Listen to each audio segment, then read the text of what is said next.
महांगा निर्वाचन मंडली विभिन्न जगह पालित हेला श्रीमंदिर परिक्रमा प्रकल्प लोकार्पण उत्सव। पुरी श्रीमंदिर परिक्रमा प्रकल्प लोकार्पण उत्सव में विश्वर सबुठी चली विश्वनयंता प्रभु श्री जगन्नाथ पूजा अर्चना उठुछि पड़ुछि गाँठू सहर सबुरी मनरे श्री जगन्नाथ प्रति भक्ति चेतना।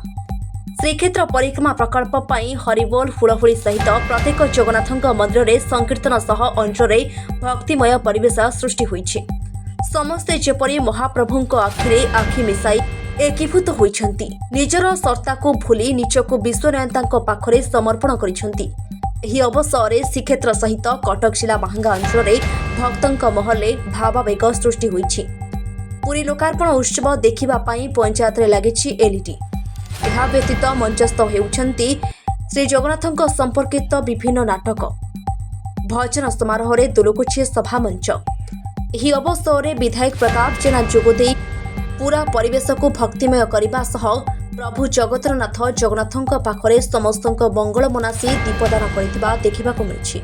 एथिसहित पत्नी डेची जेना एवं अन्य माने उपस्थित थिले। महांगारू दयानिधि संघ रिपोर्ट ए मीडिया 24। भारत वर्षर प्रत्येक हिंदू धर्मी सनातन धर्मी गोटे ऐतिहासिक दिन कि पुरी श्रीमंदिर चारिपटे जो परिक्रमा योजना आज लोकार्पित होइछि एवं समग्र ओडिशार प्रत्येक गाँ गहली प्रत्येक जगह गोटे प्रभु जगन्नाथंकर भक्तिपूर्ण वातावरण सबुआड़े सृष्टि होइछि। समग्र ओडिशा एवं भारतवर्ष